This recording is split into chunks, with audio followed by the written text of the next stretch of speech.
আল উলামা ওয়ারাসাতুল আম্বিয়া, নবীর ওয়ারিস রেখে গেছে। সেই নবীর ওয়ারিস যদি কখনো ডাক দেয় জমিনে, তাহলে রাজি আছি তো ইনশাআল্লাহ? যুদ্ধের জন্য প্রস্তুত আছি তো? লড়াইয়ের ওই ময়দানেতে যেতে তোমাকেই হবে, প্রয়োজনে সব রক্তটুকু জমিনেই ঢেলে দিবে। রাজা আছি ইনশাআল্লাহ? লড়াইয়ের ওই ময়দানেতে যেতে তোমাকেই হবে, প্রয়োজনে সব রক্তটুকু জমিনেই ঢেলে দিবে। তবু তোমায় লড়তেই হবে, মানিবে না পরাজয়। তবু তোমায় লড়তেই হবে, মানিবে না পরাজয়। বিপ্লব মানে জীবন দেওয়া, বসে থাকা নয়। সে কোনো দিন আসবে না রে, করো যদি ভয়। বিপ্লব মানে জীবন দেওয়া, বসে থাকা নয়। সে কোনো দিন আসবে না রে, করো যদি ভয়। আসবে বিজয় রক্ত আর জীবনের বিনিময়, আসবে বিজয় রক্ত আর জীবনের বিনিময়। বিপ্লব মানে জীবন দেওয়া, বসে থাকা নয়। সে কোনো দিন আসবে না রে, করো যদি ভয়। বিপ্লব মানে জীবন দেওয়া, বসে থাকা নয়। সে কোনো দিন আসবে না রে, করো যদি ভয়। কোথা থেকে কোন বিন্দিশি শকুন আমার দেশে এসে, সেবার নামে বসছে জুড়ে মীর জাফরের বেশে। বসেছে কিনা?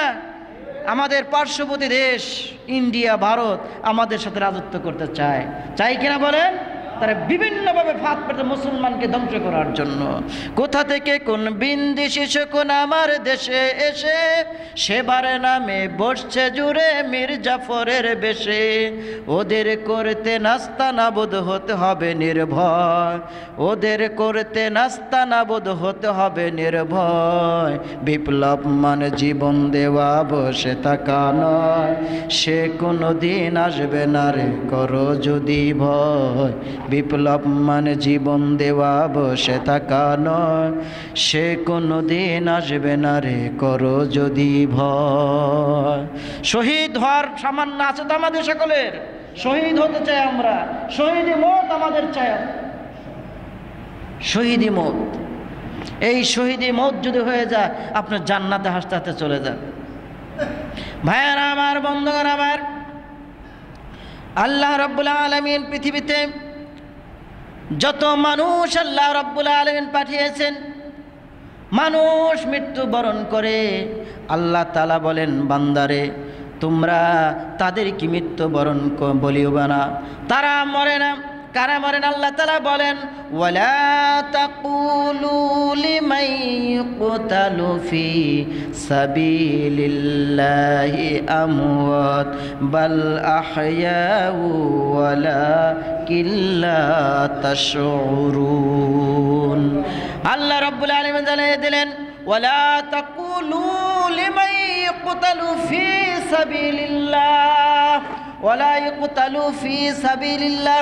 যারা আল্লাহর রাস্তায় জিহাদ করে, আল্লাহর জমিনে আল্লাহর দিন কায়েমের জন্য আল্লাহর রাস্তায় জিহাদ করে, রক্ত দেয়, জীবন দেয়, মাল দেয়, ধন সম্পদ সব কিছু দিয়ে দেয়, এদেরকে তোমরা মৃত্যু বলিও না।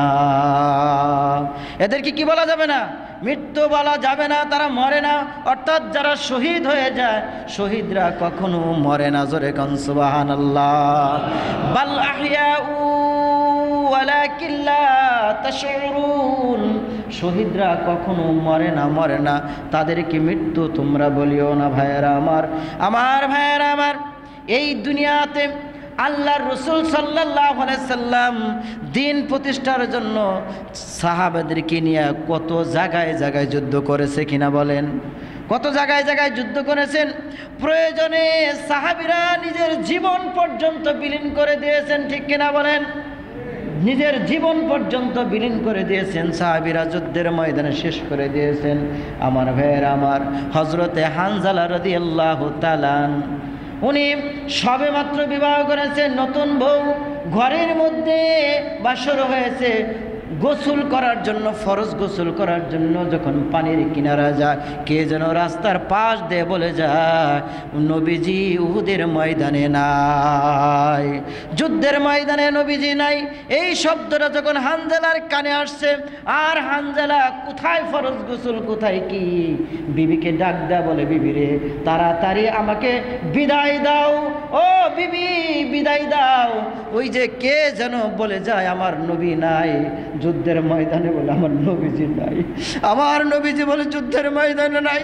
যেই জায়গায় আমার নবী নাই, যেই সময় আমার নবী নাই, আমি হানজালা বাঁচতে চাই না, আমার নবীর জন্য ওই যুদ্ধের ময়দানে গিয়ে আমি তাদের সাথে যুদ্ধ করতে চাই।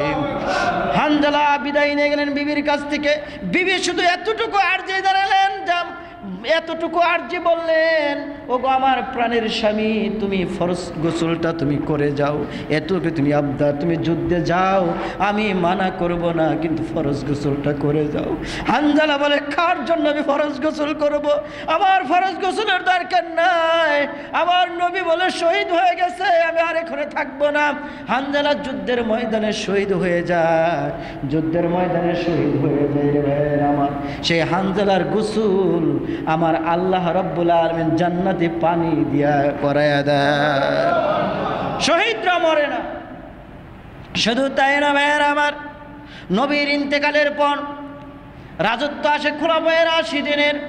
আবু বকর খলিফা, আবু বকর ইন্তেকালের পর খলিফা নিযুক্ত হযরতে ওমর রাদিয়াল্লাহু তাআলা, অর্ধ জাহানের খলিফা হযরতে ওমর রাদিয়াল্লাহু তাআলা। এমন একজন পাওয়ারফুল নেতা, এমন একজন পাওয়ারফুল কিং, যার রাজত্ব অর্ধ জাহানের রাজত্ব, যে ব্যক্তিটা রাস্তা যে হাঁটতো শয়তান তার দেখা দূরে দূরে থাকতো। এমন একজন ওমর, সেই ওমরের সময়ে যুদ্ধের প্রস্তুতি হয়ে গেল। খুরাসান হিরক্লিয়াদের ইয়েমেনদের সাথে এমন একটা যুদ্ধ শুরু হয়ে গেল, যেই যুদ্ধের স্থানের নামটা ছিল ইয়ারমুক। ইয়ারমুক একটা নদীর পাশ, ইয়ারমুক স্থানে, সেই ইয়ারমুকের জায়গা যুদ্ধ শুরু হয়ে গেল। মুসলমানদের সৈন্য বাহিনী ছিল 40,000, কত হাজার, 40,000 থেকে 45,000 হলো মুসলমানের সৈন্য এই ইয়ারমুকের যুদ্ধে। আর কাফেরদের হিরক্লিয়াস এমেনদের এদের যুদ্ধে ছিল, এরা সেনাপতি ছিল, এবং যুদ্ধের যত যা ছিল এরা আসলে 2,40,000। কত লাখ? 2,40,000। কোথায় 40 থেকে 45,000, আর কোথায় 2,40,000? 2 লাখই নাই মুসলমানের সাথে। কিন্তু কে আছেন আমাদের সাথে? মুসলমানের সাথে কে আছে? ইন্নাল্লাযীনা ক্বালু রাব্বুনাল্লাহু সুম্মা ইসতাকামু তাতানাজ্জালু আলাইহিমুল মালাইকাতু আল্লা তাখাফু ওয়ালা তাহজানু ওয়া আবশিরু বিল জান্নাতিল্লাতী কুনতুম তুআদুন। আল্লাহ বলেন, ইন্নাল্লাযীনা, নিশ্চয় যারা আমি রবকে বলেছে, আমার রব আল্লাহ, আমার রবকে, আর চিৎকার মেরে বলেন আমার রবকে, আমার রব আল্লাহ। যেই ব্যক্তি বলবে ইন্নাল্লাযীনা ক্বালু রাব্বুনাল্লাহ, আমার রব আল্লাহ, তাহলে আমি আল্লাহ রব্বুল আলামিন। ইন্নাল্লাযীনা ক্বালু রাব্বুনাল্লাহু সুম্মা ইসতাকামু, আমি আল্লাহ রব্বুল আলামিন যদি এই কথার উপরে অটল থাকে যে আমার রব ছাড়া আর কেউ নাই, এই কথার উপর ইস্তেকামাত থাকে, আমি আল্লাহ ফেরেশতাদেরকে পাঠায়া দেই। জোরে কোন সুবহানাল্লাহ। যুদ্ধের সময়, ইয়ারমুকের যুদ্ধের সময় আল্লাহ রব্বুল আলামিন 40,000 সৈন্য বাহিনী, মুসলমান সৈন্য বাহিনীর কাছে 2,40,000 কিছুই না। ওই যে শুনেছেন সূরা ফিলে, বাইতুল্লাহ ধ্বংস করার জন্য আসছিল। আলাম তারা কাইফা ফাআলা রাব্বুকা বিআসহাবিল ফিল, হাতি বাহিনী নিয়ে আসছিল, হস্ত বাহিনী নিয়ে আসছিল আল্লাহর ঘরকে ধ্বংস করার জন্য। সাহায্য করেছেন কে?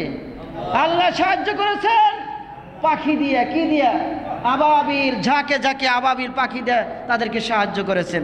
পেরেছে কাফেররা? পেরেছে? পেরে না, আল্লাহর ঘরকে সাহায্য করছে। তা আল্লাহর দিনকে সাহায্য করবে, আল্লাহর দিনকে সাহায্য করার জন্য যেই বান্দা জমিনে নেমে যাবে, হয় শহীদ হবে, হয় গাজী হবে। টেনশনে করেন নাই, শহীদ হলেই জান্নাত, শহীদ হলেই, যারা বলেন শহীদ হলেই কি জান্নাত। এজন্য প্রত্যেকটা মুমিন বান্দা কামনা করে, আল্লাহ তুমি যদি আমাকে কি করো, মৃত্যু দাও, শহীদি মৃত্যু তুমি আমাকে দান করো, শহীদি মৃত্যু আমাকে দান করো। শহীদি মৃত্যুর অনেকটা কারণ আছে, কিন্তু এগুলো আমি এখন বলতে পারবো না। শহীদি মৃত্যু, যুদ্ধের ময়দানে দিন কায়েমের জন্য যারা জীবন দেবে, রক্ত ঝরে, তারা কি বলেন শহীদ। এক প্রকার শহীদের কথা বললাম, আরো শহীদ আছে, আমি এই এক প্রকার শহীদের কথা বললাম। তাহলে এই জমিনে যদি দিন প্রতিষ্ঠা করার জন্য আলেমরা যদি আবার আমাকে আপনাকে যদি এক হইতে বলে, আমরা রাজি আছি ইনশাল্লাহ, আমরা রাজি আছি ইনশাল্লাহ, আমাদের সকলকে কবুল করেন, বলেন আমিন। এর মুখের যুদ্ধের মধ্যে দেখেন আল্লাহ রাব্বুল আলামিন কি ঘটেছেন, কুদরতের খেলা। আহারে মুসলমান ভাইয়ের জন্য মৃত্যুর সময়ও কাফেরদের আক্রমণ, এমন আক্রমণ হয়েছে, কোনো সাহাবীর হাত নাই, কোনো সাহাবীর পা নাই, কোনো সাহাবীর কলিজা বের হয়ে গেছে, কোনো সাহাবীর মাথা কল্লাটা আলাদা হয়ে গেছে। বিভিন্ন অবস্থায় কাফের বাহিনীরা এমনভাবে হস্তগত করতেছে, এমনভাবে মারামারি শুরু করে দিয়েছে, কারো হাত নাই, কারো পা নাই, কারো গলা নাই, এমন অবস্থায় ভাই চিহ্ন থাকে না। এমন অবস্থার ভিতরে মুমূর্ষু অবস্থায় হযরতে হুযায়ফা রাদিয়াল্লাহু তাআলা আনহু ছিলেন। তখন হুযায়ফা রাদিয়াল্লাহু তাআলা আনহুর কাছে একটু পানি ছিলেন, একটু পানি ছিল, একটু পানি, বেশি পানি না, মানে কোনো মতে গলাটা ভিজাইতে পারবে। পানিও শেষ হয়ে গেছে যুদ্ধের ময়দানে, খাদ্যও শেষ হয়ে গেছে। এমন একটা পরিস্থিতির মধ্যে মুসলমান বাহিনী, এমন একটা অবস্থা, মৃত্যুর কোলে একজন ঢলে পড়েছে, মৃত্যুর কোলে। শুধু সে বলতেছে পানি দাও, পানি দাও, পানি দাও, পানি দাও, এই বলে যখন বলতেছে হুযায়ফার কানে পানির শব্দটা গেছে। পানির শব্দের কথা যখন গেছে, তাড়াতাড়ি করে পানির নিয়ে গেছে তার কাছে, বলতেছে ভাই তুমি পানি পান করো। সে যখন পানি পান করতে যাবে, আবার কে যেন পাশে বলতেছে পানি দাও, পানি দাও, পানি দাও। আবার এই লোকটা মুমূর্ষু অবস্থায় এরপরে বলতেছে আল মুসলিমু আখুল মুসলিম, একজন মুসলমান অপর মুসলমানের ভাই, ভাইকে সাহায্য করো। মুমূর্ষু অবস্থায় পানির পিপাসে ছটফট করতেছে, মৃত্যু অবস্থা। তারপরেও যখন অন্য ভাইয়ের কথাটা যখন কানে গেছে, সে বলতেছে হুযায়ফা আমি পানি পান করব না, আমার ভাইকে পানি দাও, আমি পানি পান করতে চাই না, আমার আরেক ভাই পানির জন্য ছটফট করতেছে, আমার ওই ভাইকে তুমি পানি দাও। এইভাবে করে হুযায়ফা তার কাছে চলে গেছো। তার কাছে যে সে যখন পানি পান করবে, আরেকজন বলতেছে ভাই আমার পানি পিপাসা লাগছে, আমাকে পানি দাও। এই বলে যখন তার কানে পৌঁছায়, সে বলতেছে ভাই আমাকে পানি দিয়ে লাগবে না, ওই ভাইকে পানি দাও। এইভাবে করে যে তৃতীয় জনের কাছে যায়, দেখে সে পানি করতে গিয়ে দেখে সে শহীদ হয়ে গেছে। আবার ওখান থেকে ফিরে এসে আবার দ্বিতীয় জনের কাছে আসছে, আইসা দেখে সেও শহীদ হয়ে গেছে। আবার প্রথম জনের কাছে এসে দেখে সেও শহীদ হয়ে গেছে। পানি অল্প, কিন্তু অল্প পানির জন্য কেউ পান করতে পারলো না, কারণ তারা জানে শহীদ যদি হয়ে যায়, শহীদ মৃত্যু যদি হয়ে যায়, আমি হাসতে হাসতে জান্নাতে চলে যাব। মৃত্যু হয়ে গেলেই জান্নাত। তারা ওই পানির চিন্তা করে নাই। আজকে মুসলমান জাতি আমরা রাষ্ট্রের চিন্তা করি, সন্তানের চিন্তা করি, বিভিন্ন চিন্তা করে আমরা প্রতিবাদ করতে জানি না, প্রতিবাদ ভুলে গেছি। ভাইয়েরা আমার, খবরদার চিন্তা করেন। আজকে মুসলমান জাতি বাংলাদেশে সুন্দর মতো বসবাস করতেছেন, চিন্তা করবেন না এমন একটা মুহূর্তে আসবে, সেদিন আমিও আপনার আয় পাবো না। এখনই শুরু হয়ে গেছে। জাতিরা আমাদেরকে ধ্বংস করার জন্য, আমাদেরকে চক্রান্ত করতেছে, ইসলামকে নস্যাৎ করার জন্য, ঠিক কিনা বলেন? আমাদেরকে সতর্ক থাকতে হবে ভাইয়েরা আমার, ভয় করা যাবে না। আল্লাহ তাআলা আমাদেরকে হেফাজত করবেন। এজন্য ভাইয়েরা আমার, আল্লাহ তাআলা বলতেন ওয়ালা তাকুলু লিমা ইউকতালু ফি সাবিলিল্লাহ, সাবিলিল্লাহ। আল্লাহ বলতে যারা আল্লাহর রাস্তায় জিহাদ করে, আল্লাহর রাস্তায় যারা জীবন দিবে, আল্লাহর রাস্তায় যারা শহীদ হয়ে যায়, তাদেরকে তোমরা কি বলো না? মৃত্যু বলিও না, তারা জীবিত। সুবহানাল্লাহ, আল্লাহর কাছে জীবিত। দেখবেন এমন পৃথিবীতে নজির আছে, শহীদদের লাশ, শহীদদের কবর যখন খনন করা হয়, লাশ অক্ষিত পাওয়া যায়, ওই রকমই আছে। আল্লাহ তাআলা আমাদের সকলকে শহীদি মর্যাদা আল্লাহ তাআলা দান করুন। সকলে বলে না আমিন। আসলে কথা বেশি বাড়াতে